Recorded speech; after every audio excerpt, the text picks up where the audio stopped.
Alright, magandang araw mga kababayan. Medyo matagal ho akong nagpahinga sa usaping pampolitika. Pero ngayon, at may nakikita akong marami akong napapanood na medyo napaka-exciting, lalo't malapit ng gagawing halalan. At ang una nating tatalakayin ay itong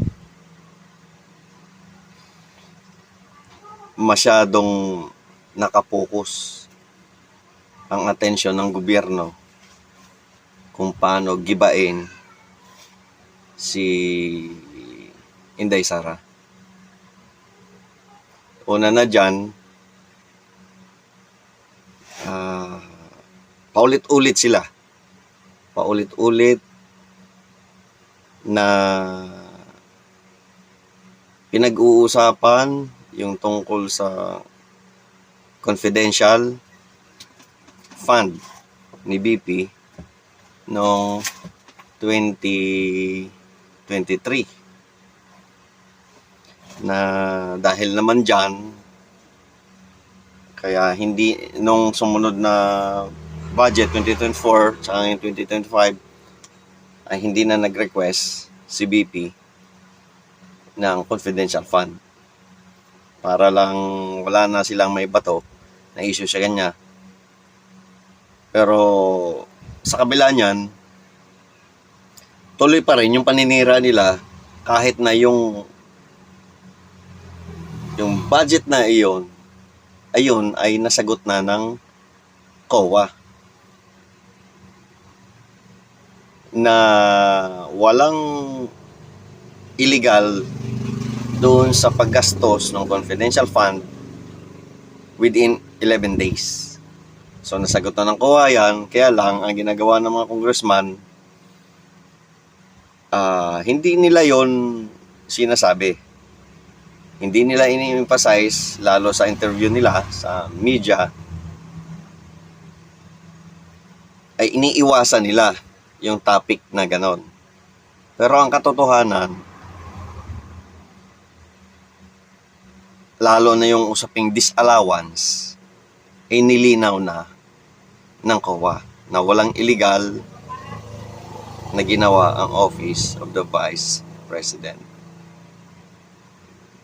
At ngayon, naglitawan na yung mga congressman na noong nakaraan ay dumikit sa mga Duterte at gumagamit din sila ng mga congressman na mga, kung tawagin nila ay young guns, na kung hindi ka marunong magsuri ay hahanga ka dahil mga abogado din mga Inglesero, mga akala mo yung mga sadyang napakatatalino. Pero ang bottom line noon ay para sila ay mabigyan ng magandang malaking budget ni Tambaloslos. Kumbaga, sila, itong mga young guns na ito, sila yung mga ginawang attack dog para gibain si Inday Sara. Napakarami nilang mga dahilan, napakarami paikot-ikot. Pero ang talagang hindi lang nila masabi na gusto nilang matanggal si Inday Sara dahil si Inday Sara lang ang hadlang sa ambisyon ni Romualdez na maging Pangulo ng Pilipinas. Kaya sari-sari ang mga aligasyon. Wala namang bintang, hindi nga nila mapagbintangan na ninakaw ni Inday Sara yung confidential fund. Ni bintang, wala silang sinasabi. Ang kanila, nililito lang nila ang tao na yung 125 million na confi fund ay ginamit sa hindi tamang pamamaraan. Pero inuulit ko, yan ay nasagot na ng COA na walang illegal doon sa paggastos ng 125 million na Confi Fund ng BP. Pero sila, mismong si Amy Marcos na ang nagsabi, kwestiyon ng mga senador, yung 1.4 billion kada araw na ginastos sa flood control, walang manghas ni isa man sa kanila na imbestigahan. Kung nasaan napunta ang pera, bakit binabaha pa ang Metro Manila?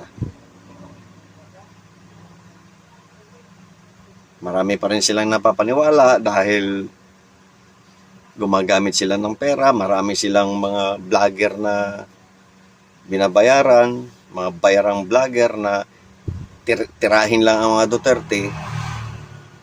Ang katumbas noon, pera. Hanggang sa yung kanilang ginawang mga aligasyon na anak na ng anak, lalo nitong kahit pagtulungan na nila si Inday Sara, ay wala silang magawa. Isa na roon yung gusto nilang mag-take oath si BP. Ngayon, pumalag si BP kasi ang rules pala ng committee nila ay ang magte-take oath lamang ay yung witness. Kaya question ni Inday Sara, tinanong ni Inday Sara yung mga congressman kung ano ba siya. Siya ba ay witness o resource person? Ngayon, nung sumagot ang committee chair na siya ay resource person, hindi siya nag-take oath dahil ang kanilang rules, ang magte-take oath lamang ay yung witnesses. So, nagalit yung maraming congressman dahil feeling nila sila daw ay nabastos ni BP Sara. Feeling nila yon, binastos sila ni BP Sara. Yung hindi pag-take oath, maliban dyan, yung mga pagsagot-sagot ni Inday Sara na question yung isa nilang member na may kaso na convicted, bakit nakaupo pa hanggang ngayon dyan sa Kongreso. So nagsanga-sanga na feeling nila sila na insulto. So isa yan, kaya nila pinag-uusapan na i-impeach si Inday Sara dahil binasto sila, hindi nag-take oath, hindi dumalo sa ginagawang mga hearing. Yun, kumbaga, ang grounds nila ay hindi talaga nakapasok doon sa impeachment. Ano ba talaga ang ground bago mo i-impeach ang Vice President? Kundi, dahil lang na-insulto sila ay nagalit, ayaw daw mag-explain ni Inday Sara kung paano niya ginastos ang 125 million ng Confi Fund, paulit-ulit sila dyan. Pero ang totoo, yan ay naipaliwanag na ng COA. Kasi ang COA lang ang may karapatang mag-audit sa pera ng gobyerno. Kung magbigay man ng disallowance notice ang COA sa bawat ahensya ng gobyerno, kasama na ang Vice President, OBP, o kahit ang Office of the President, yung disallowance na notice ay hindi ibig sabihin ay may illegal na ginawa. Yan ay mga kakulangan lamang sa mga dokumento. Kaya sila nagbibigay ng notice of disallowance sa mga opisina ng gobyerno. Ngayon, pinapalabas nila na kapag mayroong disallowance notice, ibig sabihin mayroon ng kalukuhan na ginawa ang Office of the Vice President. Yan naman, naipaliwanag na rin ng COA na wala talagang illegal. Pero sila, patuloy sila sa pagsasalita sa media na ginagatungan naman ng mga media, ng mga bayaran din. Kumbaga scripted. Sinabi na ni Inday Sara yan eh. Hindi umubra ang script ng mga congressman kay Inday Sara. Kasi si Inday Sara, alam na, bago pa man siya dumalo sa hearing ng Congress, alam na ilalaglag siya sa pamamagitan ng script ng mga congressman. Nakaramihan naman sa mga congressman, hindi naman abogado. Mayroon din mga abogado, ngunit dinadaan sa pasikot-sikot. Si Inday Sara, direct to the point. Tulad na lang noong pag-take oath. Kaya siya hindi nag-take oath dahil taliwas yun sa rules mismo ng committee. Na ikinagalit nila na insulto daw. Pero hindi ba nila alam kung gaano nila ininsulto ang Office of the Vice President, partikular si VP Sara?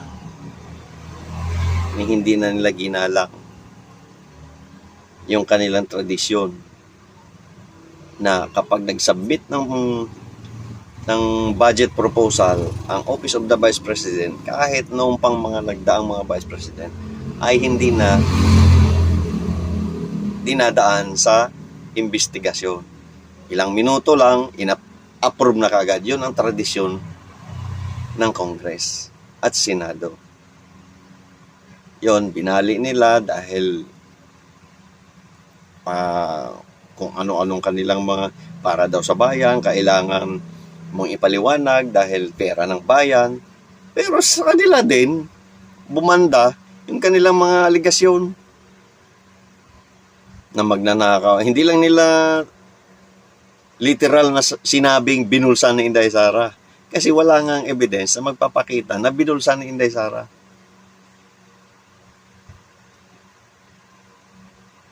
Yung isang congressman, tinanong ang COA. Napakaliwanag. Bakit si supalpal Supalpal sila. Kumbaga, ang mahigit 300 congressman versus Inday Sara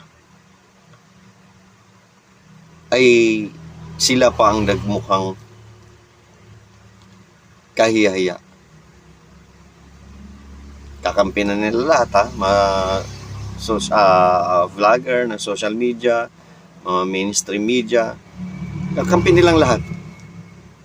Pero hindi sila umubra sa isang Inday Sara. Kasi paano mga naman mananalo? Yung kasinungalingan sa hindi. Di ba? Pag bintang ka ng bintang nang wala kang ebidensya, hugot sila ng hugot ng mga witnesses, na yun namang mga witness nila, ay siya palang pasimuno ng korupsyon sa Department of Education. Yung sa matandang babae roon. Mayroong sobre na pinapakita na yun daw ang binigay sa kanya ni Inday Sara, nagkakalaman ng 50,000. Paano niya nalamang 50,000 ang laman, hindi naman niya binuksan yung sobre. Alam nyo yon, yung script. Samantalang si Inday Sara, bago siya magsalita, meron siyang hawak na papel. Yung ginagamit ang opisina, ang pangalan ni Inday Sara para makapag-solicit lang sa mga private company sa halagang 16 million. So, wala. Bumanda rin sa kanila yung kanilang mga bintang kay Inday Sara. Iba talaga ang mga Duterte. Kaya ako talaga nagustuhan ang mga Duterte. Hindi sila magaling magsalita na akala mo'y santo o akala mo'y santa kung magsalita. Sa kanila, laging direkta kung anong issue, kung anong solusyon sa issue, kung anong problema, ina-address nila ng direkta. Hindi kung ano-ano pang napakatatamis na mga salita na ginagamit. Nakalimutan na nila ng gobyernong ito, nakalimutan na kung ano talaga ang tunay na problema ng bayan. Ang totoong problema ng bayan ay kagutuman, ang taas-taas ng bilihin, ang mahal ng gasolina, kuryente, tubig. Ang mahal-mahal na nga ng tubig, ang ginagawa pa ng mga LGU, pina-privatize yung tubig. Ewan ko sa mga lugar ninyo. Pero dito sa lugar namin, malapit mga kapitbahay naming bayan o city, halos lahat pina-privatize na ang tubig. Kung ang minimum noong hindi pa private ang humahawak ay 100 pisong mahigit, ngayon 300 piso ng mahigit ang minimum sa tubig. Bakit ginagawa ng gobyerno yan? Asset ng gobyerno, ipinagbibili. Tapos, yung pera, pinamimigay, idinadaan sa ayuda, wala namang pandemic. Para mapagtakpan lang yung kanilang kakulangan sa pag-address sa problema ng bayan. Inililigaw nila, inililihis nila ang tao sa issue ng China, West Philippine Sea, na hindi naman yan priority ng Pilipino. Ang priority ng Pilipino kung paano sila makakain ng 3 beses sa isang araw. Yung pangako na wag ng 20 isang kilong bigas, 29 na lang isang kilong bigas. Baka sakaling magkatotoo pa. Hanggang ngayon, mag-3 taon na si Bongbong Marcos, wala ako nakikitang 29 na isang kilo ng bigas. Kung meron man, baka aso pa iiling pag inihain mo sa aso. Iiling at ayaw kainin. Sari-sari ang issue na gusto nilang ipasok sa isip ng mga tao.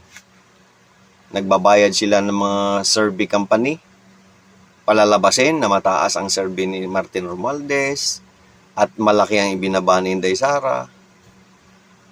Sa mga senatoriable naman, patataasin nila ang survey ni Abalos, nila kung sino-sino pa yung mga walang ginawa kundi magpasikat sa TV, sa interview.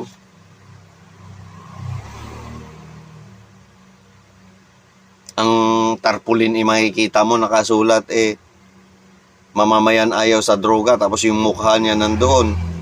Pag tiningnan mo naman sa personal, ngiwi-ngiwi ang panga. Alam niyo na yon kung bakit nangingiwi ang panga, katulad ni yung nasa taas. Itong isang congressman na si Tulfo na dumikay kay Duterte noong araw, ngayon lumantad na. Isa na siya sa gustong i-impeach si BP Sara. Ako sa sarili ko, hindi ko iboboto yan si Tulfo, dahil pag yan nanalong senador, anong pipiliin niya? I-impeach si Inday Sara o hindi? Natural, i-impeach si Inday Sara. Siya ang nagsulong. Isa siya sa nagsulong. Ngayon pa lang na siya congressman. Lahat yung 12 senatoriables nasa ilalim ni BBM. Kung sa sarili ko, hindi ko yan iboboto. Kasi yan, ang lahat ng boboto dyan, ibig sabihin, sang-ayon na ma-impeach si BP Inday Sara.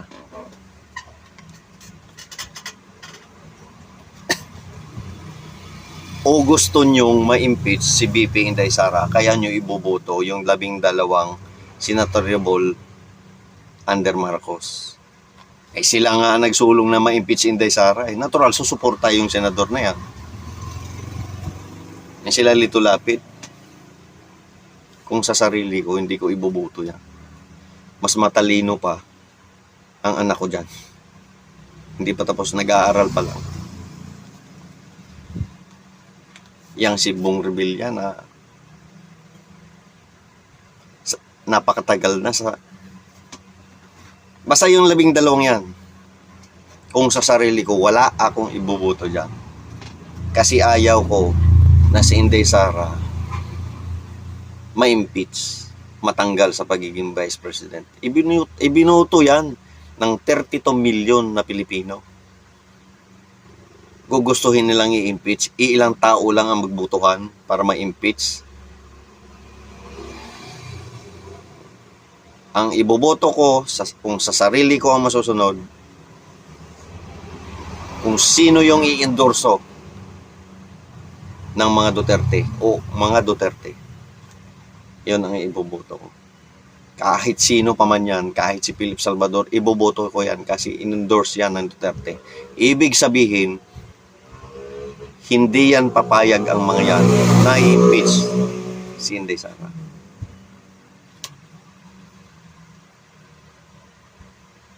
Ginagawa nilang lahat, gumastos sila ng lahat ng budget ng gobyerno, ginastos nila para mapabagsak lang ang mga Duterte. PhilHealth, kukunin ang budget 90 billion.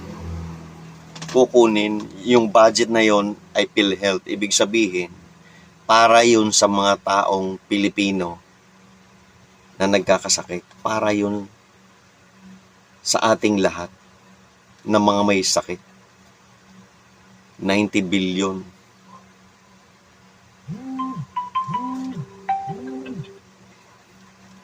Kukunin nila o kinuha nila para gastusin sa unprogram fund para ilagay doon. Sa unprogram na mga kasama na yung mga ayu-ayudang yan.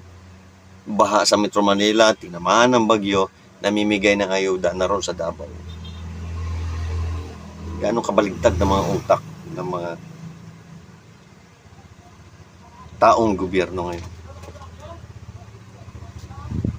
Mamimigay ng ayuda ang Pangulo. Masasagasaan pa ng truck na sinasakay ng Pangulo kasi namimigay, nag-aagawan ng ayuda na binibigay. Nasaan? Tama ba yun? Ginagawa tayong timawa ng mga taong yan. Kaya sana majority sa mananalo ngayong senador ay endorse ng mga Duterte. At least man lang. Kasi ako ayaw na ayaw ko na ma-impeach si Inday Sara. At anong pamamaraan nila para matanggal si Inday Sara? Ayan. Majority wins. Pag nanalo mga senador nila, yung dosing yan, delikado. Magkakagulo ang Pilipinas. Yan ngayon palang kaaga, minsan na tayong nabudol. Humingi na ng paumanhin si Inday Sara. Naintindihan nyo ba kung bakit? Anong ibig sabihin nun? Humingi siya ng patawad sa ating mga bumuto sa kanila sa unity kasi nagkamali siya. Dahil inamin niya na siya nagkamali, gawin nating tama ngayong darating na eleksyon. Huwag nating iboto lahat na mga nasa ilalim ni Marcos na tumakbo senador. Sino ba naman ako para pakinggan ninyo? Pero magsaliksik po kayo. Magsaliksik kayo. Ang krimen nagbalikan, kailan lang kaibigan ko, kilala ko, dating pulis. Pinatay. Naglabasan na ulit lahat ng krimen. Mga babalita na rin natin. Yung hindi natin nababalita noong panahon ni Duterte, ni Tatay Digong, nababalita na ulit natin ngayon. Kung noong panahon ni Tatay Digong, ang nababalita nating mga natutumba ay mga drug lord, mga drug pusher involved sa drugs. Yun ang mga natutumba. Tahimik ang lansangan natin. Maglakad ka dyan, kahit anong oras ay hindi ka kakabahan na mayroong mang hold up sa'yo o mayroong mang harang sa'yo. Ngayon, nakakatakot na ulit. Kaya ang pag-asa lang natin mga kababayan ay itong darating na eleksyon, dapat i-zero natin ang mga senadores na nasa ilalim ng Marcos at ni Tambaloslos. Iboto natin ang mga endorse ng mga Duterte. Sana nga may Duterteng tatampong senador. At itong si Congressman Rodante Marcoleta, bilib na bilib ako dyan. Hindi talaga bumaligtad. Hindi man siya kabilang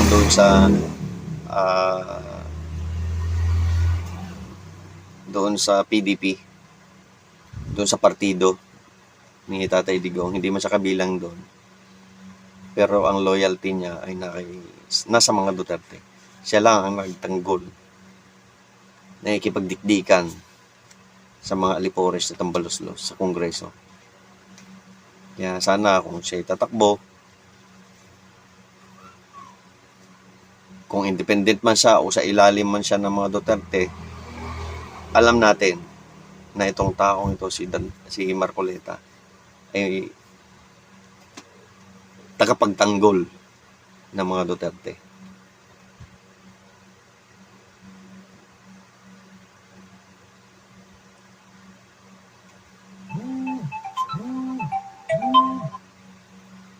Kasi si Inday Sara lang talaga ang hadlang sa mga plano nila. Kung idaan sa tamang proseso ang pagpili ng leader ng Pilipinas, hindi sila mananalo kay Inday Sara. Itong kahapon lang lumabas yung survey. Reliable talaga yung survey company, yung SWS, at saka itong yung isa. Hindi natitinag ang rating ni Inday Sara. Siya pa rin ang nangunguna. Maliban lang doon sa mga survey company ng mga bago na halatang-halata naman. At kapag nagsaliksik ka, malalaman mo kung sino yung nasa likod ng survey company na yon, ay mga kakampi din nila Tambaloslos. Mga taga UP. Ay mga kakampi nila yan.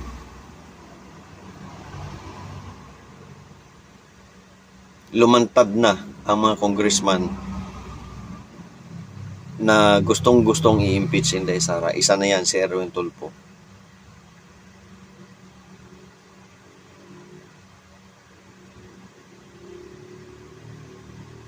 Ulitin ko mga kababayan, huwag nating iboto yung mga senador na nasa ilalim ng Marcos administration. Ang iboto natin yung endorse ng mga Duterte. Kitang-kita natin kasi. Ngayon, expose sila. Ang pinag-uusapan nila lagi kung paano ibagsak si VP Inday Sara. Hindi na nila pinag-uusapan ano bang solusyon sa kahirapan ng Pilipinas. Ano bang solusyon sa napakataas na presyo ng mga bilihin. Anong solusyon? Lalong-lalo sa korupsyon. Puro sila Inday Sara. Hindi nga nila mapagbintangang ninakaw yung budget. Pinaliwanag ng COA, ulitin ko, walang illegal sa paggastos ng 11 days. Ayon sa COA. Supalpal ang congressman na nagtanong. Diyan lang muna mga kaibigan. Maraming salamat po. Magandang araw sa inyong lahat. Mag-ingat po kayo. God bless po.